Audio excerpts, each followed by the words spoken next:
I'm laughing because we just did this recording and it didn't work. Podcast number 19 with super fast elite runner Fernando Cabada. Welcome, man. All right, let's get this started. Cool, man. Fernando Cabada, thank you for being on the show. Yeah, how are you? Good. It feels good to be back in Boulder. Thank you for inviting me and of course. Listening. Wanted to know my story and of course taking the time to give me your time. It's real important. My pleasure. So you just came from Denver driving, I guess. How was the traffic on I-25? Is it pretty awesome? I mean, I'm just glad I didn't run out of gas. You know, it's like, oh man, I'm gonna be late already. You know, so I'll figure it out once this is over. And the commute is never easy. Do you live in Denver? Or? I live right outside, about 4 miles from downtown Lakewood. Yeah. So that's just west. Lakewood. Yeah. There's a race that I've done before. There's a trail race called the Bear Chase. Have you heard of it? No. Yes, because it's all things trail and trail running. But you go on some park, I can't remember where, and you run in loops. It's like a 9-mile loop, so it's not that bad. But you can run. There's different distances from like 10K up to 100K, and it's fun. It's a fun trail run, especially if you want to do, let's say, your first 50K trail or trail run or 50-mile. It's a really safe, controlled environment just because you just run in loops and you can just bring your own cooler and you can stop. You can create your own aid station. I've done that before. But yeah, Lakewood. Okay, yeah, awesome. It's funny because talking about commute. Yeah, I-25, I drive from Fort Collins to here, and I take I-25, and my commute is not as bad as from Boulder to Denver. That's when it gets. Yeah, I mean, to be honest, once I get on the 36 and I come from Denver to Boulder, I mean, especially at this time, it was, everybody from Boulder was going to Denver. So I guess, yeah, it's not that bad getting here. It was just, like you said, like on the 25 and stuff. So got it. Yeah. So you're back in Colorado.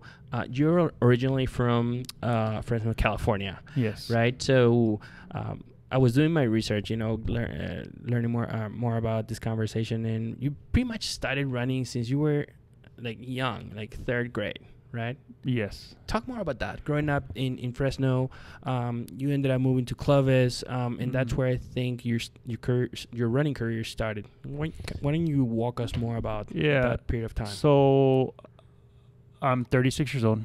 I started running in 1991. So Fresno, for those who don't know, is in the Central Valley, which is between San Francisco and LA. So 3 hours north, 3 hours south. Okay. So yeah, growing up in Fresno was not a good memories. But it's a part of me, and it's kind of what got me to here, and why I'm so resilient. And people would always wonder, man, Fernando, how do you keep motivated? I grew up always being disappointed, when you're physically abused, beaten and neglected and abandoned in some ways. You just always had this certain feeling. So I'm kind of used to that. So when people run real bad and they feel like it's the end of the world, I mean, I kind of felt that way, for a lot of my life, most of my life, and it's something that I deal with even now. And that's what. So trying to interrupt you. That's one of the reasons why I want to interview you, because I've learned about you growing up in a very challenging environment. And despite that, you just kept going and fighting and winning races. And it's the path and the journey has not been perfect, but it's just the spirit of never ever giving up. And we'll talk more about your mantra con todo, but it's just digging deep, to be the best that you can be. So I love that. Con todo, baby. All right. Sorry. So Sorry, I didn't mean to interrupt. No, that's fine. Keep going. Whenever. I'm a flexible person. But so I grew up in Southeast Fresno. So people who know Fresno knows that that's not the good side of town.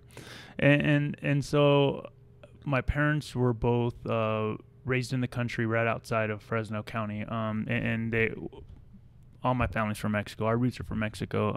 So my dad was first generation American. My mom's second generation. Mm-hmm. So I'm third generation on my mom's side, and second generation on my dad's side. And so they grew up as farm workers working on the fields ever since they were young. And so their education wise, my dad probably went to 8th grade, my mom went to 9th grade, and those are my parents. My dad, you know, started using heroin as 14 years old.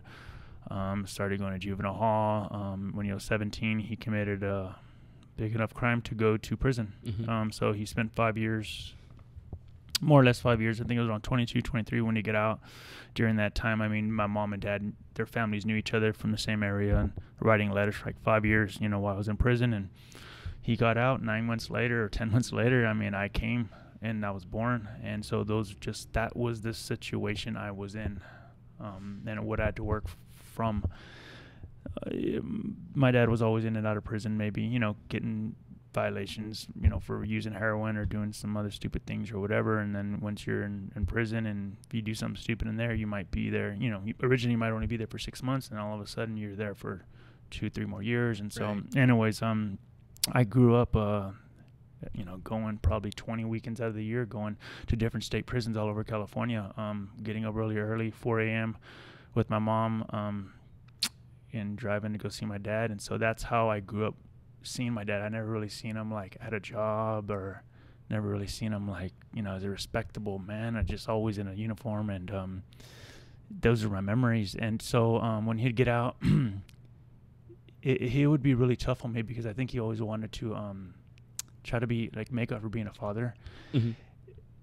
Therefore, he didn't know patience. You know, someone like that in prison and institutionalized, they have no patience. And so it was so hard on me. And I you know, till this day, I still remember how he would yell at me, and it was horrible. And so I was always, I developed anxiety, and I always felt like I was always fucking up, always doing something wrong, you know. And that's how my life, if I do something wrong, I feel like the worst, like, oh man, I'm letting someone down. And I always think of him, right?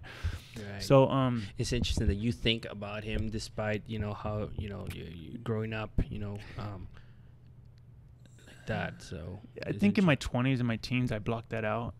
Yeah. You know, in my 30s, you know, I'm 36. There's just, I can't run away from it anymore. You know, I can't. I just, there's just, it affects me like if I was 8, 9 years old. And it helps to talk about it, but it doesn't stop me from what I want to do. It gives me more motivation, because it's like, oh man, you know, is this why I haven't settled down and found a woman, or stuck with them? I never had a problem getting a woman. It's just sticking with them, and just, can I be a good father? You know. Yeah. So it's tough, you know. Right. And running, you know, like, I'm no damn hero, you know. I just did it because I got nothing else, and that's what's kind of saved me. Like, not so much nothing else. I mean, I be like everyone else and get a job, but running has just saved me. I mean, there's some days where I'm so sad and so like, man, like this world is better off without me, and a run would just change that. It just would save me. What did running make you, or how did running make you feel? Which, before we keep going, I appreciate you saying that. I can't imagine. It's definitely not easy. I can't imagine, you know, you saying this. So appreciate that. You're awesome. Thank you. Okay. Running. Okay. So so that whole backstory, it's going somewhere. So then so at this point, let's just say, and now we're going to 8, 9 years old. Okay. So I told you all, you know, I told you kind of how it all started, and most of my childhood, and that's how I remember. That's exactly how I explain it. Mm-hmm. At this point, my mom got awarded the Section 8 program. So, I mean, it's a big wait list for people. So what it is the government, I guess, goes off your income. And if you don't really got any income and you're survival welfare, I mean, I think our rent was $20 or something. So anyways, that we were able to afford or have an opportunity to go to a better area that was within our income. So affordable housing. Right. And so what we got so my mom wanted me to get out of our area, you know, because where that area is, I mean, Hispanic boys, I mean, by the time of a certain age, you're already in a neighborhood gang, and you're going to prison at 18, and by the time you're 25, you've already been in state prison for 5 years, and that's very much a reality. Yeah. So then my mom knew all this, and so she moved me to Clovis. So Clovis is totally different. Majority of them white people, 90% maybe. A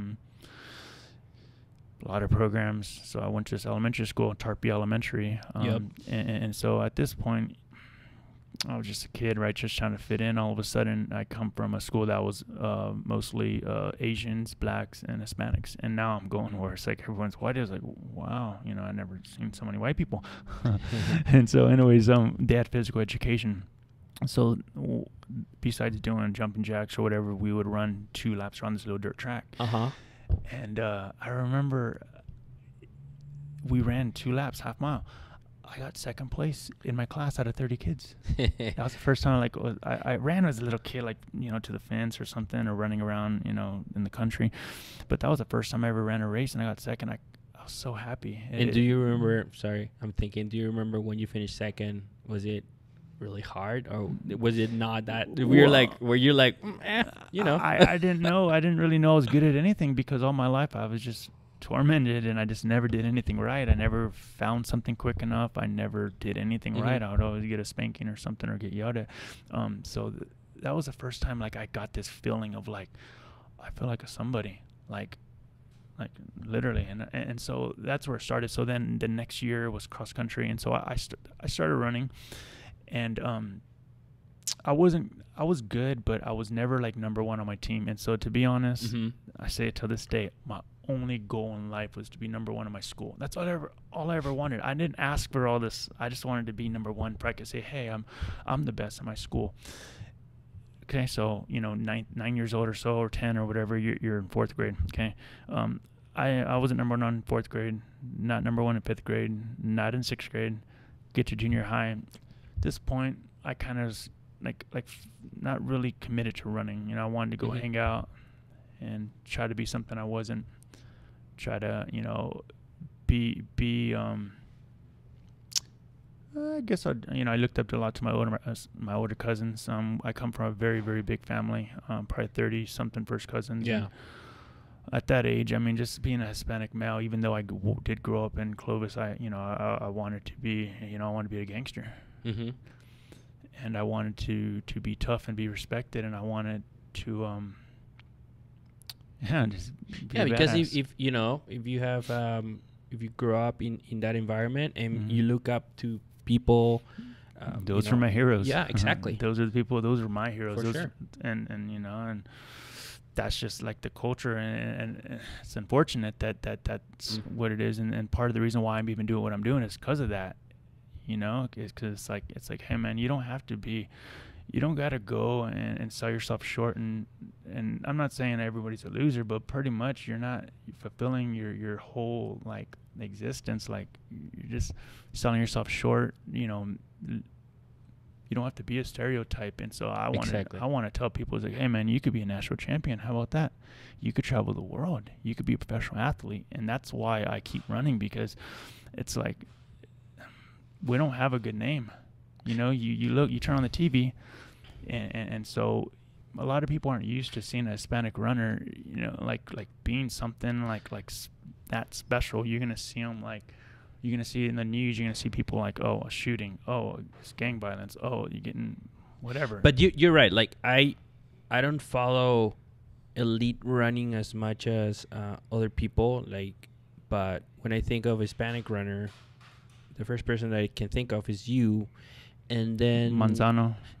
And the only reason why I knew about him is because one day I saw that he got sponsored by Hoka, and he was wearing all these special shoes. But I've never really heard about him. And I learned about you through Newton, because I've always been a Newton runner. I wore these shoes for years, and I always followed Newton on social media. So I know that you were with them for years. So, but you know, that's one of the things that I think is awesome about you, is just that you're trying to use yourself as a platform to tell, especially I imagine young kids, you know, who probably are coming from the same places that you grew up. It's the same system. Nothing's changing. Right. And I guess my point is just to hopefully try to inspire them and let them know, hey, you know, you can do what you want to do with your life. You can have a good future. Of course, it's not gonna be perfect, and it involves a lot of work. Of course, like you've done and you keep doing. But that's what I see. Like I see that you want to become a platform, especially in the Hispanic or Latino community, right? To and as much I would like to take credit saying that that's my whole ambition, my whole motivation to keep doing this. To be honest, like I said before, I'm not a hero. Like I'm doing a lot of this just to survive and just to keep alive and just not fall in the deep end or and so it just so happens that I got this talent. It just so happens that I could keep in it, right? So if we could go back and so, once we get into high school and junior high, like I said, I knew then that I didn't have the heart for that. Even though I inspired and I looked up to certain people or certain lifestyle, that wasn't for me. I mean, I was scared, I wasn't tough. You're young. But then I felt like a coward just saying that or even thinking that. And that's what a lot of kids are. That's why a lot of people probably join gangs. I mean, a lot of people are scared. No one can really stand on their own, even though, like, if anyone heard me say that, they would probably take offense. But what I'm saying is that, like, not everybody's, like, big, scary, and just crazy. A lot of people are kind people, really good people. Right. Really. There's, it's just like they're on a bowling team or something. Like, it's just friends, and a lot of people they grew up a certain way. And just because they say they're in a gang, that doesn't mean that they're out committing crime and, like, hurting people, like, every day and doing something. Yeah. It's just normal people just trying to get through this life. And was also being part of a gang a way to, let's say, avoid getting hurt or attacked by other people, and or also like have a sense of belonging, right? No, I definitely think that. I mean, I never really thought of a lot of people I know and friends and family whoever was affiliated at one point with the gang, they're actually really good people. Yeah, I mean, no one's perfect, just on any sides, or it don't matter what kind of background you are. No one's just. But if someone a bunch of tattoos, that don't really mean anything. Right. It's just after a while, it's the media. It's very powerful. Yeah. Oh yeah. So I knew at this point. So anyways, I get into high school. And at this time, I'm going to Buchanan High School. Mm-hmm. It's just in Clovis. It's a very prestigious school. I'm so fortunate to have went there. And I got introduced to my cross country and track coaches, Marty Simpson and Brian Weaver, which are still there. And it's Buchanan's like a big powerhouse. They're always making it to stay. They're nationally ranked as a school overall, and is in the running program. And so at this point, in 8th grade, I was last place in the 3,000 meter track race. I was last place. Okay. I was last place.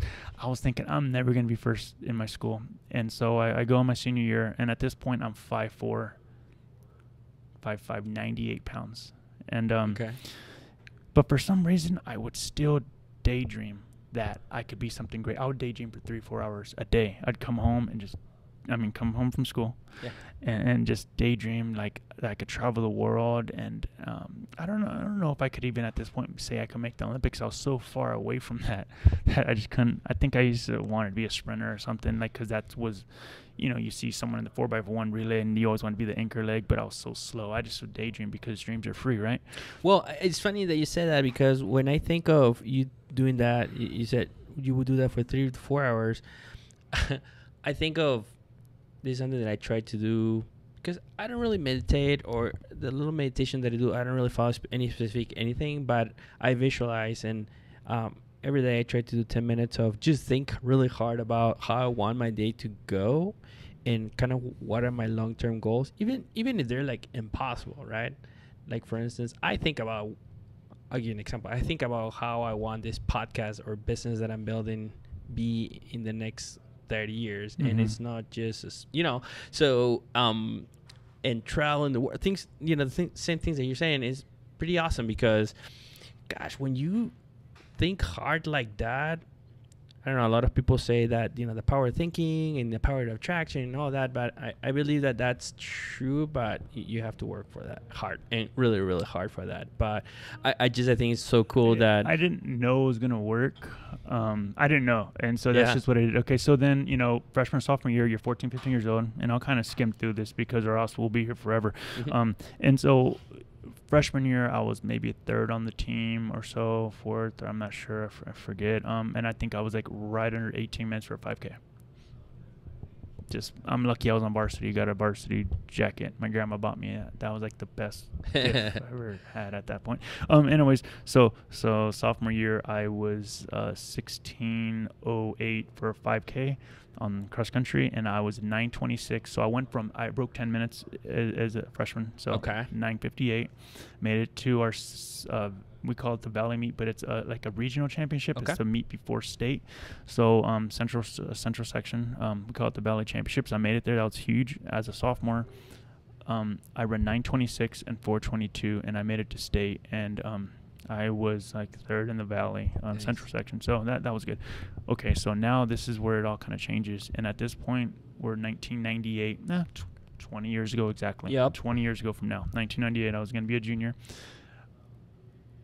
I was working at a car wash, red carpet car wash, and in the summers, I wanted to have money in my pocket. I'd come home every day after like 10 hours of working and be counting these crumpled up $1 bills, just happy that I made $37 in tips. And I thought that was like, oh man, I was doing good in life, right?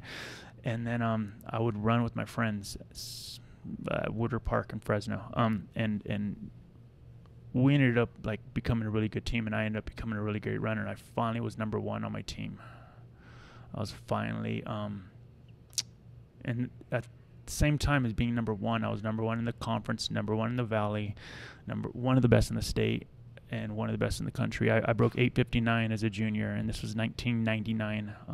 What would you say made you get to I grew. Be number one? I grew a little bit. At this point now, so I was 5'4", freshman, 5'7". Now I'm 5'10", probably like right under 130. So I'm skinny, tall. I think. Or was it also like a different training program? But still, like I only ran 30-something miles in high school. That's the thing. I only ran 6 miles a day. I didn't run 10 miles, 12 miles. I didn't know, but I did all the training that my high school teammates did. And I just think that, look, I don't know that much. I'm not that religious. I don't know. I've read the Bible, and I believe in God. And so I always thought, like, I got this hard life growing up, right? And I just think that kind of like God gave me like a tool to help me. And I just thought like he blessed me. And I worked hard, but it came pretty good. It came smooth. When I would run, I remember I just felt flawless. I felt strong. I would win races by like almost a minute. It was a pretty cool feeling. I was like, it was like a build up to this. I was like, man, it's so awesome. And I remember some of the races I won. It felt like I was in the clouds. And and so anyways, pressure comes, right? So I didn't win state. I continued. I won 6 in high school. I guess my claim to fame was I won 6 individual central section championships, Valley championships. Never won as a team. But we were pretty good. And so at this point, going to college, right? Colleges came visit my home, my home, colleges came. That's crazy. And so I went to the best NCAA powerhouse school, which was the University of Arkansas in Fayetteville. Yeah, that was like a dream come true. I wanted to go there, but I couldn't hack it. I just wasn't good enough. I was young, being a kid, like even coming from my background and going over there to Arkansas and just I was still a kid, I was a mama's boy. Mom raised me. I just couldn't really hack it. And so were you, because I've read this before, I think in articles, you talk about several types of pressures. Would you say it was like from living by yourself or the program? It was a program. I mean, for example, so I make it through freshman year. Sophomore year I'm improving, but they won 1998, 1999, 2000, three times in a row NCAA cross country national champions. And we're trying to go for a 4-peat. We get third, and I think I was like 70th. I was the 5th man scorer. At the time, I mean, I felt like I let the team down, and also 'cause I'm just so hard on myself, 19 years old, or was it 19? Yeah, I was 19. But it just, at the time, I just wasn't good enough. Like, I was improving a lot. Mm-hmm. From freshman year to sophomore year in college, I improved like almost 45 seconds to a minute on the same course than the following year. But it just wasn't good enough. I mean, when you're trying to be the best in the country, you need 5 strong guys, and I just wasn't strong enough at the time. And I panicked, and it's hard to stay focused, and there's a lot of issues I just had just as a kid, and I didn't even realize it, because the way I grew up, I started looking around at that time, seeing other people's families, seeing like, oh, they got a mom, they got a dad, they got a big house. I didn't really think, like, I just didn't stop and think that my life was bad. Growing up, I just thought it was normal, like, because everyone, although the kids in my neighborhood dealt with the same thing, their parents were addicts, like it wasn't no thing. Like my situation, that's why I always say, like, you don't got to feel sorry for me, because there's like thousands of kids that are growing up exactly how I grew up, worse probably. Mm-hmm. It just so happens that I'm actually a somebody to some extent, right, in this running world, where people are actually going to listen to me. Like some people are going to listen to this, this podcast and say, oh, this 211 guy. Like anyone from where I came from, nobody would have this type of, like, this opportunity to share anything. People see it in the movies and then they think they'd understand, or they hear a story of, oh, I have this friend, or this certain black sheep of the family or whatever. But I mean, my experiences are pretty much, I mean, I lived it in some, it just depends on the situation. But anyways, so funny thing about Arkansas, hold on to that. I go back to Fresno. Okay, so I'm like, I'm just gonna go back and represent Fresno State. I'm there. I wasn't really doing that well being back home, being around friends. And I got lucky enough that it actually was like a way out. I wasn't necessarily even passing all my classes, and it so happened that they dropped the program because of Title IX.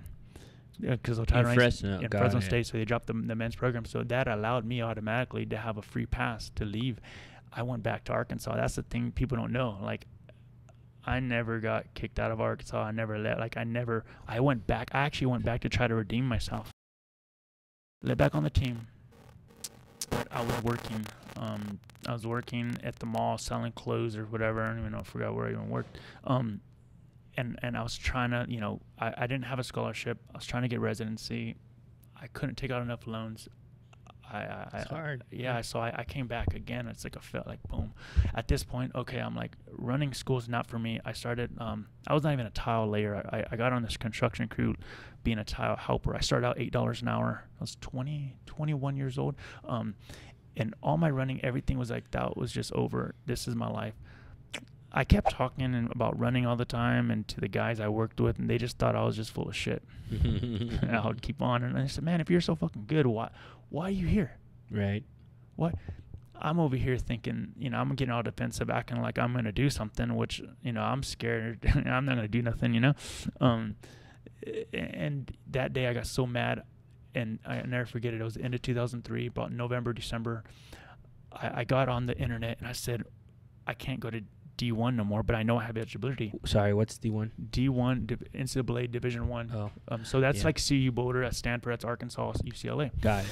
So at this point, I'm like, I've already freaking, for God's sakes, I just want to go to school. I don't want to be worried about life. I want to just go have fun and run. That's it, 'cause I know I got something in me. At this point in college, my PRs were 30-30 for the 10K, 14-40 for the 5K.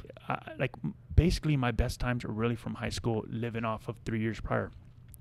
I went and I said, okay, I could go to the NAIA division, which is a smaller school that the eligibility rules are more relaxed. I said, let me go there. I said, I'm going to Google national champions for 2003. I go on, I'm like, national NAIA cross country champions 2003. And I said, Minot State. I'm like, what's that? Where's that? North Dakota. I think it's cold there. I know. I'll get to that. And the coach there, Scott Simmons. And I'm like, let me message him. What do I got to lose? Within a couple conversations, he says, we want you here in the spring. I'm like, what? Like next year? Like in April of 2004? He said, no, like next month. You've been running? I'm like, yeah. I hadn't run like 7-8 months. Wow. And I go there. I spent all my money in Vegas, right? Because it was New Year's. I only had a little bit anyways. I think I only had like $100 in my name. I got a Amtrak. I went all the way from Fresno all the way to Seattle, up Seattle, all the way east. Minot, snow, cold, -30 with wind chill. And started going to school. I wasn't eligible to run. So, I mean, I was just going to school and trying to get the credits up. Before I could even run, he switched jobs. Took another job in a school in Virginia Intermall. But I had a free pass now because we could follow. So I move again. But it was a good situation, and it was 2004, first time. So 2 years later, the last time I put on a jersey was 2002. 2004, I'm a senior. Virginia Intermont, I lead my team to a national championship, third. And I finally like started like, you know, I'm 21 still. I'm about to be 22, probably 22. And then all of a sudden, I'm starting to catch up because all the kids that graduated me from high school, now they're seniors and they're going to big prestigious schools and been consistent for years. But then in 2005, which, you know, I'm a junior now in track, I go from 1440 PR and I debut at 1354 in Boston, like Boston Terrier games or something like that, and I got the stadium record. Oh wow. I got like 1354, and I was like, wow. And so, you know, and it kind of went on. I won NAIA titles. I've won a total of seven national championships. So in 2005 I was good. 2006 is when I had my breakout. I went 1334, 2825. I was 23 years old, so it was like a fifth year. I go and I run this race, right? The Riverbank Run in Grand Rapids, the 25K, which is 15 and a half miles, and I break the American record. Okay, so like 2 years prior, like I was working, like I didn't even really do nothing, you know. And so it's just like whenever I made that decision and hooking up with Scott, and I'm leaving out, like, you know, that's 2 good years, but I mean it was just awesome, you know. 7 national championships, 1334. 757 3K, 2825 10K, the American record in the 25K, and then at the end of the year 2006 I run my first marathon. I was 24, 2:12:27. Was that always the goal to jump into long distances? Like you started doing you know, half marathons and 25K, you know, and then the marathon, and then no, I wanted to be in the track. I wanted to go to the Olympics. I wanted to all this stuff. I'm all in track, but the problem was I thought I could break 13:30. The thing is I didn't have that much opportunities to run 5Ks or miles, or I'm a lot quicker than people even had thought. It's just it just so happens I only had like 2 chances to really run fast. So then the 25K, the only reason why I ran that race was because I wanted to wear the United States jersey. I wanted to make like the world. It was called let's just say the World Half Marathon Championships. Okay. And the U.S. used 3 qualifying races, and if you could get first or second at this 25K Pacific race, which I looked at the results, I'm like, I think you only have to run 5-minute miles. I like when you say only. Yeah, I ran a half marathon 2 weeks prior in Nashville, and I ran 104.50 something, like in this hot, humid weather.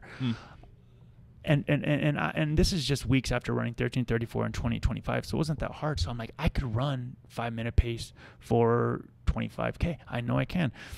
I go there, and I was just trying to run 1:17:30, which is 5-minute pace. Okay. I saw like some what do you call those news cameras trucks, right? Yeah. And I'm in the front of the race. I'm like, I've never been on TV, you know, like people are watching. I wanna like, you know, there I go again. I want to be significant. I just want to lead. And I started leading. People started dropping off. And I started running like 430 something miles. Oh my God. I came through the half like in 102.50 or 40 something. I break the American record, 114.21. I was 447 pace. And then that's when after that I knew I was going to go pro. And then from that race, everyone's like, marathon. You knew because you thought, I mean, you knew that you were good, or because I didn't somebody think that else was possible. told? I didn't think that was possible. It was from that race why I switched to the marathon so early.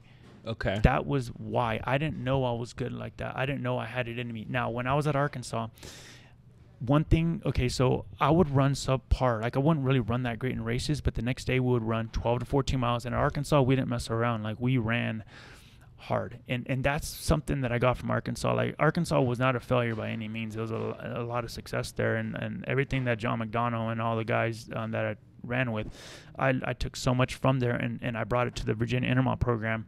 We ran like under 6 minute pace for all our long runs. We had to, and I would run 5:40s. So in college, hungover and all, because when we're in college, we were going out, you know, on Friday nights or Saturdays, and all my long runs. I mean, I used to tell the guys, I'm like, hey man, okay, we're hungover, but if we could just run hard, like imagine, okay, outrun what are the things? No, not even that. It was a mentality. I was like, well, you're just gonna be tougher because we won't be waking up hungover on the race, so you know we're gonna go. And that was stupid. And I would not ever condone that. I think that temptations is real and it's hard, but at the end of it, it's not worth it. It's better just to play it safe, you know, like don't be messing around like that, because I still think that I've been lucky and been fortunate to be right here, and I believe that God like gave me chances. I think maybe because I did have a bad life, all right, maybe I kind of get away with a little leeway. Maybe he gave me more chances, but at some point that luck will run out. It will. Your first marathon was 2006 Fukuoka Marathon in Japan. What made you choose that one, and who coached you? Okay, so at this point, that was like 6 months after the 25K. So at this point, everything was fresh, and I was still with Scott Simmons. And so at this point, I had signed a contract with Reebok. And before you keep going, so did you what was your longest run, you know, when you did the 25K? By when you did well, it was a standard like 16 to 18 miles I would always run. So you never run more than 20 miles? Or no, but even when I was training for a marathon, I never really ran much more than 20 miles. That's the thing. It's just interesting because when I talked with Brad a couple of times, he, and correct me if I'm wrong, I think he's of the philosophy that you need to run at least 25, 26 miles, if not more, in your long runs to when you're training for a marathon. Well, at least some people, maybe I not. think I believe that it's better to just be quicker and don't mess around too much, because sometimes we could go overboard and we come in kind of tired. I mean, there's different philosophies for everybody. I think that what I learned from John McDonough and Scott Simmons was definitely to be fast. Got it. And so anyway, I went to Fukuoka. It was something different. I came from nothing, so I wanted to travel the world. You know what I mean? Like I never been to Japan. I mean, I was really fascinated with maps when I was little. That's one thing. I used to look at a map and just daydream about it, just saying, oh, I wonder how kids like lived over here. And it was crazy. I don't know why. Like I'd been nowhere. Like I lived by the ocean 2 hours away. That was the ocean. I didn't get to go there until I was like teenagers or something. You know, we didn't go anywhere. If we went to Denny's, that was like a vacation. You know, there's just no money for that. Coach Simmons found that race for me. He said, hey, Bill Rogers ran this race, and I'm like, all these other fast guys ran this race, and I'm like, I want to go, you know. He says, yeah, you don't want to be like everybody else. And obviously already my story to this point, I've never met anyone that ever did it my way. That's the thing. Like I am paving my own road from everywhere else. And so I was always just like, I'm gonna do what I want to do. So I go to Fukuoka, and at this point the training was just a little bit longer. I ran like 22 miles like twice. I would run like 5:30 miles, and I would just do a lot of like long like intervals, like 25 400s, 12 800, 6 mile, and I just run fast. Raced a lot. That's the thing about me, is I always raced a lot, because I don't have enough passion and training to push myself hard enough to the times I'm trying to run. Like I don't know how to go and run 10 miles at marathon pace. That's 5 minute pace. That's hard. I need a race. If I did that, I'd run like 5:25s, because I just don't know how to push myself. All my life I have been just scared of everything, right? When I go on a race and I'm on that line, it's just, that goes away. You know, like it's just, I'm a different person. I'll run 450s and it'll be easy. It's like, I just change, and it's just, and I love that feeling, because, you know, like I wish I could feel that way all the time. And to some extent, like it's carrying over to other aspects of my life, you know, when I'm time to talk about running or talk about something I'm passionate about, you know, I'm pretty confident. Otherwise, I mean, I just keep my distance from people, you know, anxiety. And I, you know, even growing up, I never went to parties. I never really went to a concert. I never been to a concert. Never did like typical stuff kids did because I was always afraid of people. And I guess because I know how dangerous people could be. Yeah. I've always been kind of prepared. I was taught, like where I grew up, like I wasn't hardcore or anything like that, but I was taught like about the streets, and I, you know, I knew how to ride a bus when I was 7 years old. I knew what a parole officer was when I was 7 years old. You know, I knew everything about drugs and violence and seen so much already when I was 7, 8 years old. Yeah, I just had to grow up quick, you know. I didn't rough. have no babysitter, you know. Yeah. You know, I took care, you know, when I was 7 years old, and I was taking care of my baby sister, you know. I'm 8, 9 years old, infant, you know. So we didn't have daycare, we didn't have none of that. So I had to grow up really quick. And so, you know, 7 years old, riding my bike, you know, it would be dark outside, but I was always like an adventurer. I always thought, I wonder how far I could ride this bike, or and I even knew which neighborhood to go down and what not to, you know. So yeah, I've always been like an adventurer. I've always been able to take risks. And so after you finished your first marathon in Japan, you said that you started running for Reebok. Did they make running shoes? Now? They do. Back then? Back then, yes. Yes, Really? they did. Okay. Yeah. And at this point, I was wearing Nikes most of all my, you know, Yeah. I didn't really know anything about shoes. And even till now, I don't know that much about shoes because the companies I've like represented, I mean, like, you know, I was at Reebok for 4.5 years. I was at Newton for 3.5 years. That's 8 years of just wearing Newtons and Reebok, you know? And so, but yeah, no, Reebok. And that was a good time. It's just at that time, I mean, I was 24, 25, 26. At this point, I wasn't good at even expressing myself or even carrying a good conversation. I wasn't good at really connecting with people and having people like, I think now, if someone could give me 5 or 10 minutes of their time, I could probably get them to like me, I believe. I believe that they would know my heart, and they would be able to feel my energy, and they would trust me and like me more, right? Then I didn't know how to properly connect with anyone. I was really a defensive person, insecure. Gosh, I was so insecure, you know? I was so confused still. And I was just going through rough times, you know? I drink a lot, you know? I remember I have anxiety. Like, I really drink because I couldn't be around, I couldn't be in a social setting without, like, drinking. Yeah. And that was the main. I didn't even know that until later. I was like, I didn't want to go nowhere, but if I would drink, I would go and be with people and be. But I think when I would drink, like, a lot of bad stuff would come up, like, in my mind, and just wasn't good all the time. Yeah, it's interesting. I was reading an article about drinking. I think today. Well, I just scanned through it, but it's, of course, you know, it gives you this instant satisfaction. But then after, you know, several hours or whatever, you just feel awful. You feel even worse than when, you know, you felt before you started drinking. And I don't know, a lot of us, we do it for, you know, when you are dealing with stress. Right.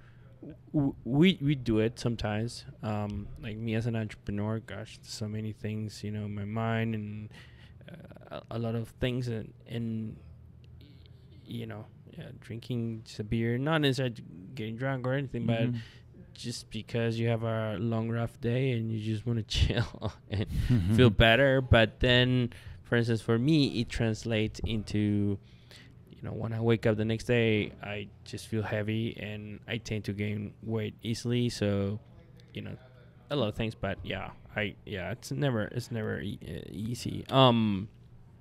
So sorry. So we're after. So, you know, it's after Fukuoka, and at this point,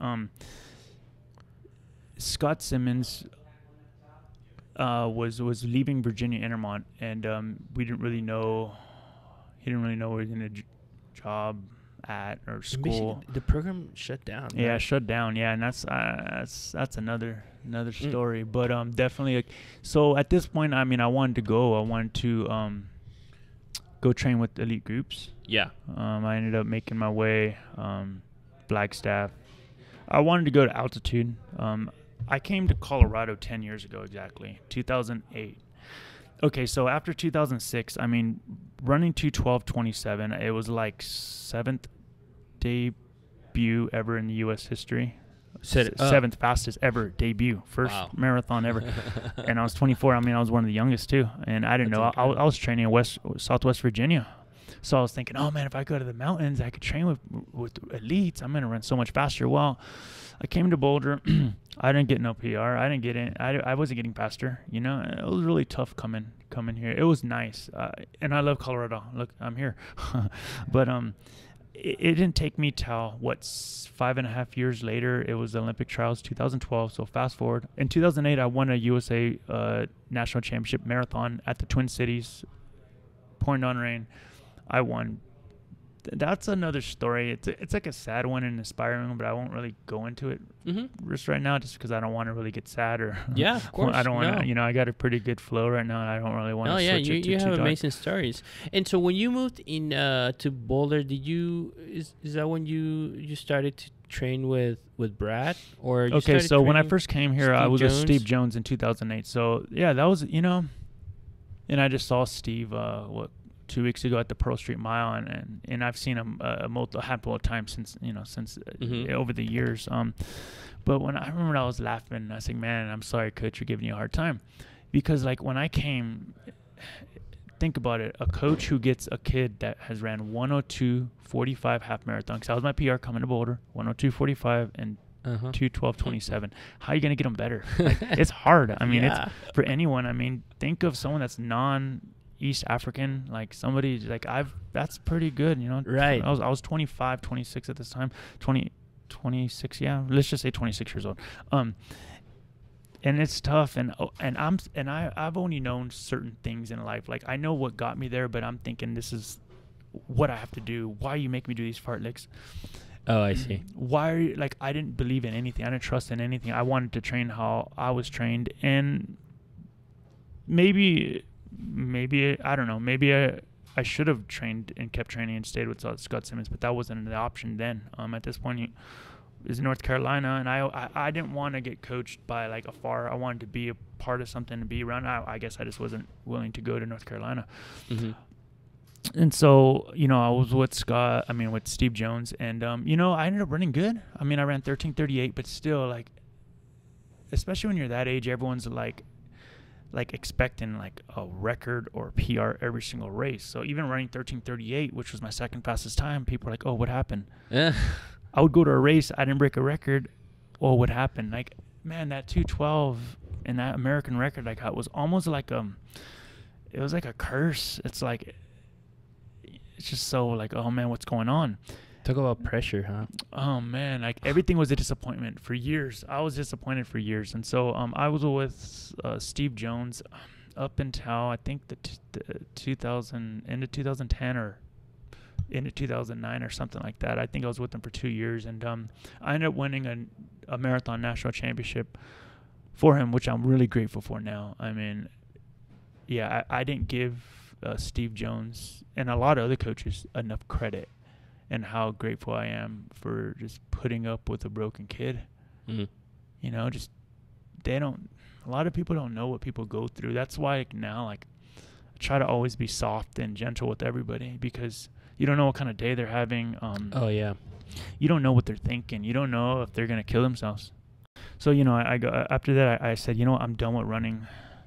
I want to go make money. And so when I was in Minot, North Dakota, 8 years earlier or so, I met this family, and they have resources to get a job or make some type of money, better opportunities there with them than staying in Colorado.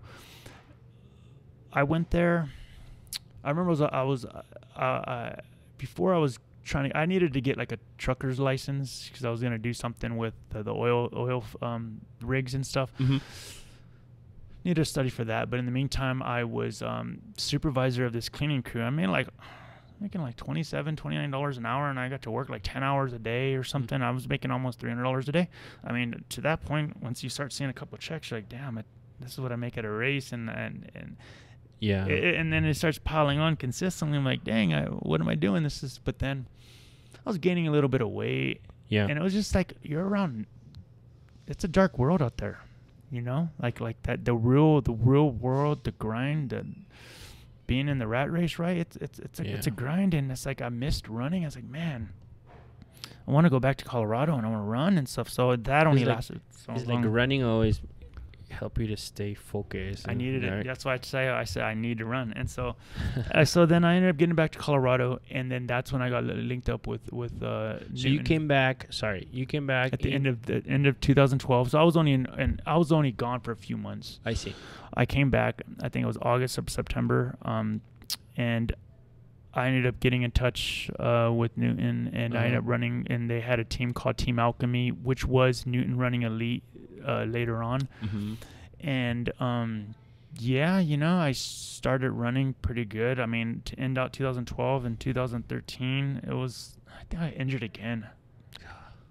Anyways, I ended up getting it together, and in 2014, I ran, that was my best year. I ran 102.00. That's crazy. I had like a horrible 2 years. And it's kind of like how it was in 2004 to 2006. I had like horrible, it's like whenever I was down and out I'm about to let go of the rope, like I'll wake up and I'll just make it happen again. And it seems like when I really need to run well, I'll run well. And that's why sometimes I don't like to doubt myself. And I doubt myself every day. But, you know, like. Yeah, all of us. But let me ask you this. So when you got that PR in Berlin in 14, you had, it seems like your training conditions and your training program was not ideal. And then, you know, you ended up getting your best time. What would you say were the factors? Would you say I started getting back to kind of like I started getting back to like John McDonnell and Scott Simmons type mentality and getting quicker. And also, I mean, it was just time, man. Sometimes, you know, when you get your ass kicked enough, you're gonna get up and start whipping some ass back because you have no choice. You're never gonna come out of this. And I just follow my heart, you know. And I just was also, I'm thinking other factors like I was training myself. Yeah. At this point, I was training myself. Okay, so Brad first started coaching me. Okay, so the first time we started working together ever was right before the Olympic trials. The reason why I went to him was I didn't want to train myself. I was like, this is going to be a big race. There's no way I'm going to go in it alone. And it worked out. And I think I was with them for like a couple of months, 10 weeks. And I was only in Colorado because I went to California for a few weeks, the main part of the training, did some sea level training. But it was a good group. And I probably was with them like 6 workouts.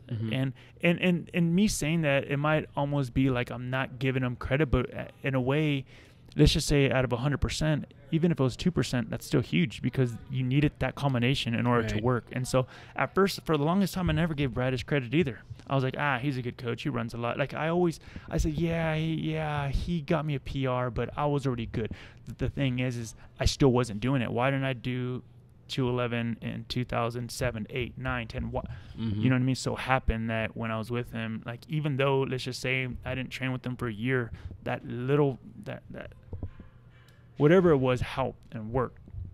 Okay, so then after that, I wasn't getting coached by Brad. I think that lasted a year, and me and Brad have been off and on since then, you know. And it's kind of just our relationship, and for whatever reason, because I have bounced out of here and moved a little bit, I just haven't mentioned it because I don't want to really get off topic and go into a whole nother story because my life is crazy. So after 2004, we get into 2015 because I knew that Boston's going to come. I'm going to finally start getting love from Boston, you know, Chicago. And I got back with Brad. I was like, I need to get back with him. I want a coach. I want someone to tell me what to do. I went and I got eaten up. You know, I got my ass kicked in Boston, got my ass kicked in Chicago. Chicago was all right. I got 10th, 215. There's no pace setters or anything. I was hard on myself. You know, I was thinking, it's time to be a 209 guy. 10 in Chicago? Wow. It's 10th. And I was disappointed. I was actually depressed. Oh my God. I was actually depressed. But no, that was a great day. And 2016, going in the trials, I mean, it looked like I had a shot. It's California, you know, like not far away from home. And, you know, it just didn't work out. Right. It was not your day. Just not my day. And I could go and I could say, well, you sabotaged yourself here. You did this, you did that. When it all comes down to it, it's life. But who else can handle it as good as me? I mean, I know how to do, this is what I do, you know. It ain't no thing. It sucks at the time. But after that, okay, so I run 227. Okay, way far off 211 and way far off the leaders. Got like 55th. 3 months later, I go to Grandma's Marathon in June, and I run another 227. Yeah. And then after that, I was like, well, I got nothing to lose now. I go to Amsterdam. I run 2:14:52 in the year. Respectable. Yeah. All right. So, yeah. And then, so that was 2016. And then, correct me, remind me that you were back in Colorado back then, or still in California? 2016. Okay, so I came back to Colorado at the end of 2016, right before Amsterdam. I see. So, and at this point, I was training with Brad. I was back training with Brad. Okay, because after the trials, I was like, no, Brad, I'm done or whatever. And then I go back to Brad. At that point, I didn't say he wasn't my coach. I just didn't really talk to Brad, but he ended up, you know, I ended up training with the guys. Mm-hmm. And then 2017 comes, and I only run 217 at CIM. You know, just one of those years. It wasn't no better than 2013. Is CIM a hilly course? Yeah, it's down. It's not. I don't think that's really a good course for me. Okay. I thought I was coming around pretty strong. It just was wrong timing. I just was a little tired. I raced a little bit too much going in. So then, yeah, and then I decided that I need to go back to school because I'm 36 years old. You know, I want to be a lawyer.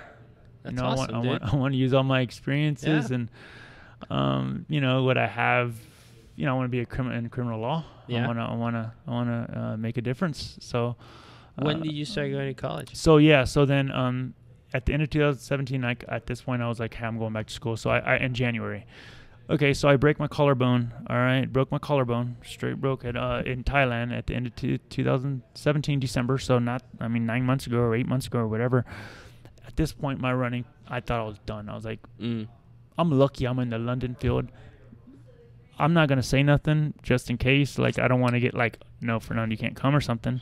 But I gave myself a month. I said, look, if you can't get back to running, and it's 4 months before the race, then you gotta drop out of London. I said, yep. If you can't start running. And so I took a month off. And at this point, when I started running, London Marathon, early 2018. Yeah, just a few months ago. Yep. And at this point, I was like, look, Fernando, this is your last race, and then you're just gonna focus on school, like whatever. Okay, well, I ended up running 50 miles for 2 weeks, and then I just jumped in 100-mile weeks. I forced myself to get back into shape, and I'm running with a sling. Like, I couldn't really like move my arms. I was I had to do it. I had to, and I was so depressed at this point because I was so like hard on myself. I was like, man, what have I done with my life? Like, I don't got fucking shit to show for. Mm-hmm. Like, come on, you got to get something good, you know, like down, like in general, like do something good, because you're just a letdown up to this point, and this is just me being hard on myself. Yeah. I go to school, and I'm just grinding, and sometimes I won't get to run till like nighttime, like 10 p.m., and, you know, because I'm going to school full time, and I hadn't went to school for like 8-9 years or whatever, right? And learning how to write a good paper that's not plagiarism, because these days they change the whole format. Like, you can't even use someone's ideas. Yeah. Like, forget the words. I know that, but you can't even use someone's ideas, or else like it's plagiarism. I said, dude, I haven't written a freaking paper since 2003, and 15 years later, you know, you're trying to tell me, like, I had to really get with it. And it just so happened that I ended up getting 4.0. Wow. I'm like, man, dude, I didn't know I was smart.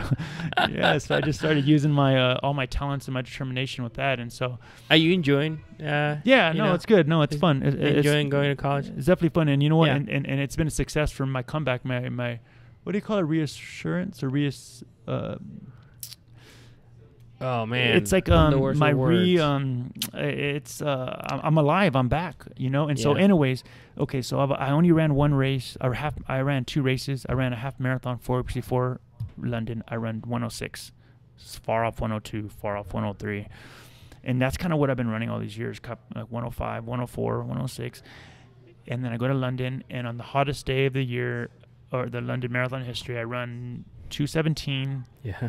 12th, and yeah, so I was good because in my heart I knew that was like my top, like my fourth or fifth or third fastest marathon. I mean, best performance. So I ran 2:11 twice, 2:12, a 2:14, and then 2:15s and 2:16s and all that. But I know that it was worth so much more just with the heat. I mean, that was 70 something degrees at the start. It's not like 45 degrees. So I knew if you gave me 20 extra degrees cooler, it would have been like a 2:13 performance. I mean, but whatever, it's 2:17.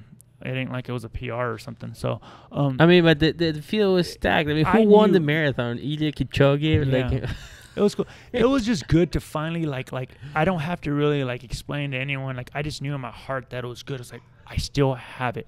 After that, I didn't really take much time off. Brad and I'm working with Brad, so Brad said you cannot take no more time off, Fernando. Like when you take time off, you lose focus, and it takes you like a year. It takes you like a year to get back. I see. I don't have the motivation to sustain like a high level of fitness. Like it's not like oh, I'm going out on. It's like I'm already too old. You know what I mean? Like I go to sleep early all the time. It's like I just won't train hard. It's like I only go run 8 miles. I'm not running 10 and 5. I'm not running.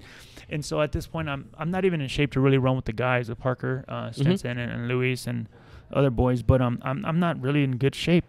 So after this, I run. The next month, I run the Rock and Roll, which is a couple of months ago. I run the Rock and Roll half marathon, San Diego. I said, okay, if I can run 105, under 105, that's good.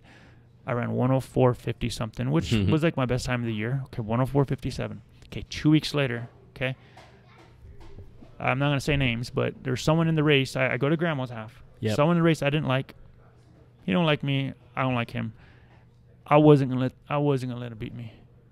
And so I went out like 4:40. That's 101 pace. I go out with the leaders. Damn. We're on 102, 40, 30 pace for 5-6 miles. And I didn't see him after that. And I'm like, all right, well, I got my goal of beating so-and-so. And it just so happened that I had a good day and I got second. I ran 103.22, which was like my fastest time in like 2.5, 3 years. And were you already thinking about doing Berlin Marathon? No. Okay. Now this is the whole turning point now. See, I just told you, when I was coming in this year, like London was it. Like my running's done.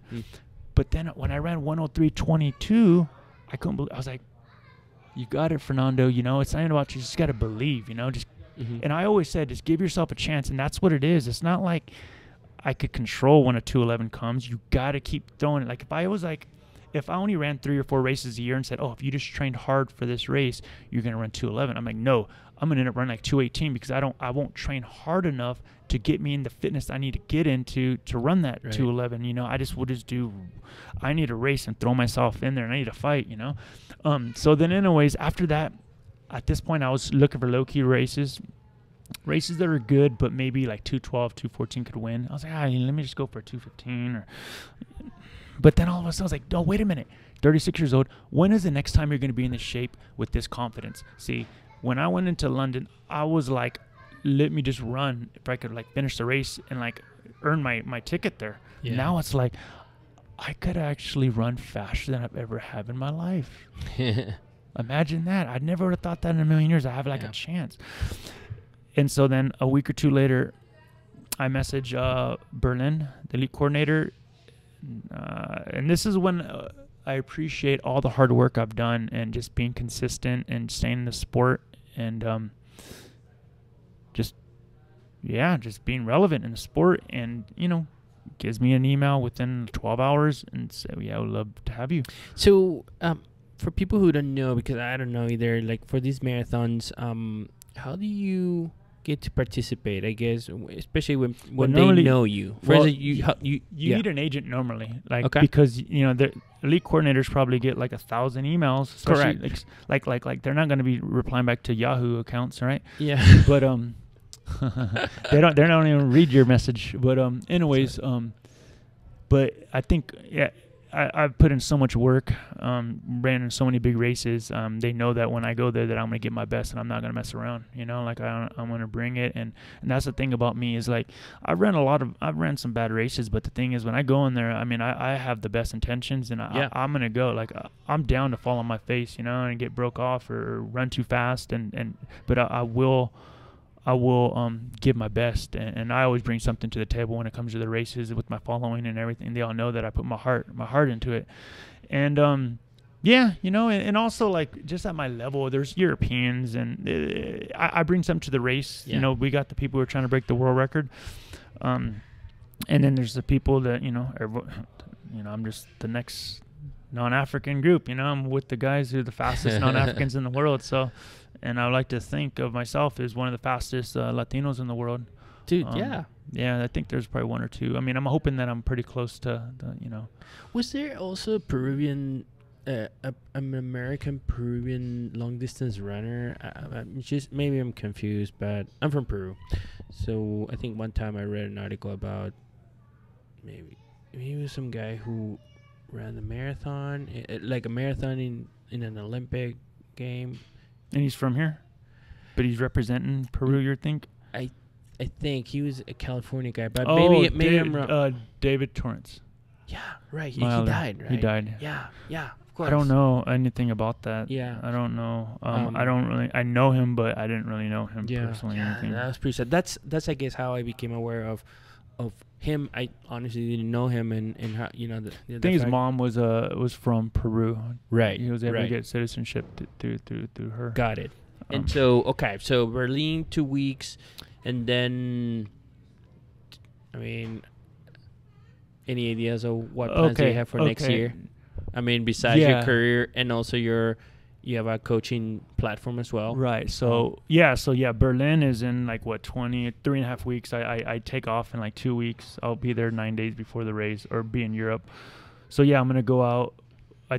Whatever the 210 or 211, whatever that European group, whatever that group around that is what I'm going out at, and I believe with all my heart that I could be anything from 210. And I hate putting limits, but at this point, I mean, I ran so many years. It's like if history repeats itself, I believe that it could be anywhere from 210.30 to 212.45. Mm-hmm. And obviously, it could go slower. But, I mean, I put the work in. I've raced a lot. I put the training in. I mean, I got a 35K tomorrow that I'm going to do. I'm ready. I don't think, unless it was freakishly hot, but I think it's good. I mean, I don't really care either, you know, like I'll take 213, 214, 250. I mean, I'm really flexible for happiness. So, hey, it's all extra. You're going con todo. Why don't you talk about your mantra? Con todo. Yeah, with everything. It means with everything. I don't know. It's just, I think it's awesome because it's like you're racing with your heart. You know, even when I run bad or whatever, I always try my best at that time. And I think I've always learned, like, look, we always like to always judge ourselves off our best. For the longest time I said, oh, why aren't you getting an American record? Why aren't you running this? But it's like from day to day, it's just a new day. It's like, just do your best. Like, what is it or where you can't lose if you say you tried your best. Sometimes it's going to be different, but if you never give up, I swear to you, you're going to get it. You're going to hit it. Like, I am willing to wait 5 years. I'm willing. It doesn't matter. And that's exactly what I did. I waited 5 years to get faster. I believed in my heart, just like I was a little kid. I believed I was something special. I believed, even though I was so far from it, something in me told me, and just like, hey, Fernando, don't give up. And that's just how I feel even now. And going forward with my life, it's like, forget running. Forget if I run 208, 212, 225. I don't care about that. I'm just happy that I got like this secret of life of not giving up and just giving it your all. Because if I could do that, like I'm doing in my education, and then when I going to law school, like I could be one of the best lawyers in the country. Yeah. Like, why not? You dig deep, baby. And I was just gonna say, I'm just throwing this out. Ultra running. I mean, no, I know. Yeah. Okay, and so Western States. No, I do. No. Yeah. Well, I'm gonna start in the next year just running on trails, and by the time I'm 40, I hope I can. And I'm not done. I want to ride this wave, just like I'm happy. Like, I'm so ecstatic training with Brad and training with like guys like Parker and Louis, because they're like 10 years younger than me. Like, I'm just riding the wave. I tell them, like, I am no threat to anyone here. Like, I'm on my own journey. I'm on my own path. I've showed everybody here my cards of what I could do and what I've accomplished in the national championships and blah, blah, blah, blah. This is all extra. I believe I can run faster. I don't know if I could. I think I could run under 102.00. Training with them, they have actually inspired me, and they have brought out the best in me as well. That's great. I don't know if it's going to show in a few weeks, but I'm really excited just about my future. I believe that these next 3 years could be the best years of my running. I think I could be more consistent, more successful. I really do believe that. And, awesome. and I have nothing to lose. And, by this time, when I quit running professionally, it'll be like 20 years of running, and that's just a whole career. And who would have thought somebody from Southeast Fresno, growing up how I grew up, could do that? Yeah, I mean, So. and like you said before, whether you don't necessarily are doing this on purpose.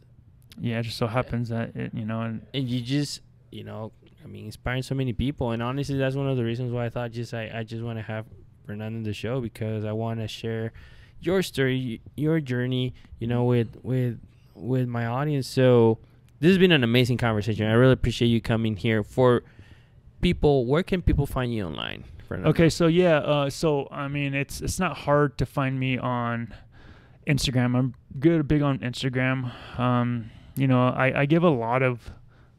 I share a lot of my feelings. Sometimes I'm really depressed. And if some people think, man, you're so motivating, I'm like, look, man, I'm not even saying it for you guys. Like, exactly what I'm saying is what I'm echoing back to myself. And it just so happens that you guys are inspired, and that's cool. But I'm not a hero. Like, I feel like I can't even manage myself. But yet, I've had a coaching business, so it's called Cabada Training Systems. So it's been in existence now for almost 3.5 years. Cool. Consistent. At the time, for years, people were like, hey, Fernando, can you coach me? Can you give me workouts? I'm like, dude, I could barely take care of myself. Like, how can I help you? I don't even know if I'm gonna make it in next week. Like, and you know what? It started out a couple people. Now I got close to 20 people, and 80% of my clientele have been with me for like over 2 years. It's like a family. Yeah. Awesome. I don't put my website out there. I don't try to I'm not trying to grow anything. I'm not trying to be ambitious with it and make money and all that. To be honest, it's like they're like my sponsors. Okay, so the only way it works is people follow me and they want to first of all, they want help with the running, which I guess I know something now. I know how to coach 315 girls, 330 girls. I'm really good at that now. Like people trying to make it to Boston. And then people who support me and want to support me, it's like, well, look, I don't have a shoe sponsor. I don't make any money like that. Like, if I'm not winning races or making money in races, my income only comes in through my coaching. And so it's like, hey, man, you're helping me, I'm helping you with your running, and I'm giving them my time and giving them my heart, and I'm in their corner, and that's what I offer. And it's like, dude, this is what I've always done. Like, the train is gonna keep going. Like, if the train's empty, the train's still going. Like, I don't, it doesn't stop for anything. So it's something that, I'm really running has been a big, keep me consistent and everything stable. And I share that with everybody. And you know what? No one likes to be vulnerable, even saying things. Everyone's embarrassed and wants to have this image and stuff like that. But until we start sharing and opening up, it's so powerful. And I agree. I think that the more open you are, and it's not easy. But the more real you are, the more open you are. I think that the more people relate to you. Fernando, thank you very much for being on the show. It's been a pleasure. Really looking forward to following your race in 3 weeks. That's gonna be exciting. Yeah, man. Thank you. I appreciate you having me on. And you know what? To be honest, this interview really helped me just through my day, and reminded me where I came from, and definitely gave me a lot of motivation, and just to be in the moment and just enjoy life. Yeah, dude, this is awesome. You can't wait to share this with people who need to dig deep. So awesome. Thank you very much. Thank you.